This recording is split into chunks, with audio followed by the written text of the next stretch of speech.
But just take a look at this! Hey, what's up, survival horror people? Today we're going to take a look at the Mute House. It's kind of like Resident Evil if Jill Valentine knew how to dress and act like a professional. Right. How's that going for you? Our protagonist's varying professionalism aside, let me give you some of my random thoughts on December Blues Games' RE Homage, and let's dive into the Def Condo, the Mute House.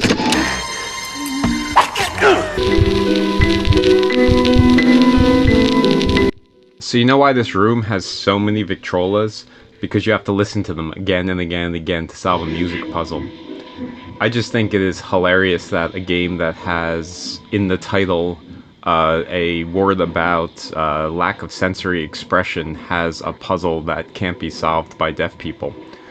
I'm not even trying to make a statement about accessibility or politics or anything. I just love the cutting irony of it. On the more positive note, this game has already beat out every Resident Evil game because it allows me to pet a kitty in the safe room. Every Resident Evil game has lacked. I'm doing it again. That's how much I love coming to the safe room and petting a kitty. Listen to that purring. This is beautiful.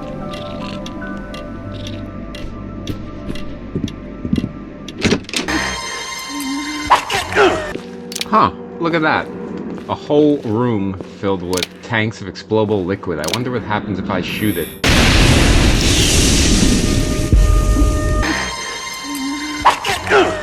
Enough screwing around. Let me get back to talking about the Blind Hacienda. Mute House. How does this game rank? How does it stand up to the atmosphere of some of the other survival horror games of Resident Evil? I think there's a lot of good things to discuss. So let's head on to my next segment of the Groovy.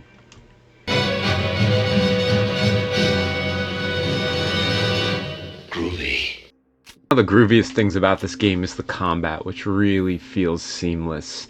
You can use a laser sight to reward yourself with some insta-kills and headshots. There's also an auto-aim, but it just seems to flow really well. It's not like the original Resident Evil where you can wait 6 seconds between every shot. As fast as you can pull the trigger, Emily pulls the trigger. Also, there's an interesting system where if you hit to reload, it drops the clip no matter how many bullets are left in the clip. You can also look at your gun to make sure and plan accordingly. The second thing I really love about this game is just its use of dynamic sound, lighting, and fixed camera angles. I'm going to let this play out for a second so you can see what I mean.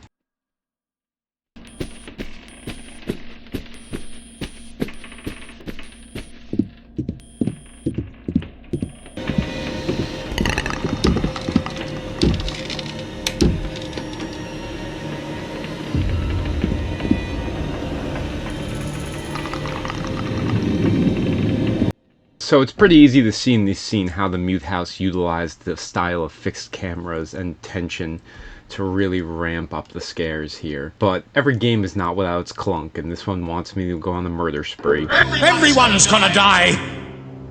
Calm down, Chief. Sorry, Claire, but one thing gets me really fired up.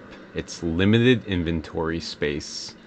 And I get it. When these games came out, it made sense to have limited inventory space because of how the system was set up, how you had to explore the mansion, but this is not the case with the Mute House, and I'll explain. It is endlessly tedious, and maybe this is just me being old and cranky, but there's a couple things here. One, Resident Evil made the boxes universal, meaning what you put in one box went to every single box in the entire house. This is not the case with the Mute House. Boxes function with the same laws of physics as they do in reality. What you put in a box stays only in that box, which means you have to pick and choose where you manage your inventory, and you have to walk back and forth to get items from the exact same box, which makes the game incredibly tedious. Also, Resident Evil had an ever-changing mansion with new monsters. So far, the Mute House does not. So you'll see in this next segment that when I have to go back to get inventory space, I will bump into no one. Literally no one, which means there's no challenge, there's no gameplay element, there's no reason to make me have a limited inventory, because limited inventory makes sense when it's going to be how you choose what zombies you're going to kill and where you want to make the paths for yourself and how you want to utilize your ammo. But here I'm just walking through empty room after empty room. Inventory management here is tedium for the sake of being tedious.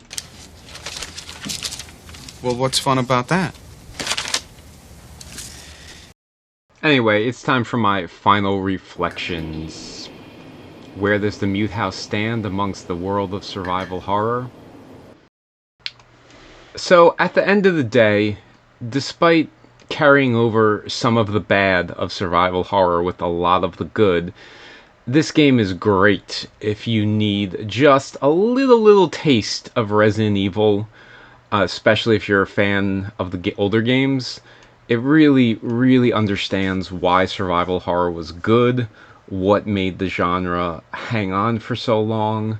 It utilizes fixed cameras in the best way possible that don't get in the way of gameplay. And at a $13 price point at retail on Steam currently, it's not a bad deal. I put mine on my wish list, and I think I grabbed it for about $9 when a sale hit. So this is a great game for that. If you're just hankering for a game that kind of fits into the category of the GameCube era Resident Evil games, you just want to scratch that wound, scratch that itch, whatever that metaphor is, then the old factory with bad fact, I'm gonna bail on that pun, the Mute House. The Mute House really is a great game. I would recommend it to anyone that has a real love for the genre. You really can't go wrong with the price point that they're offering this game at. It's really kind of a steal. If you just need a solid 2 to 5 hours, depending on how much walkthrough you're going to use, it's a great game. It does enough right to be a perfect homage, and it does enough new to be its own thing. I highly recommend you check it out. Whoa! This hall is dangerous!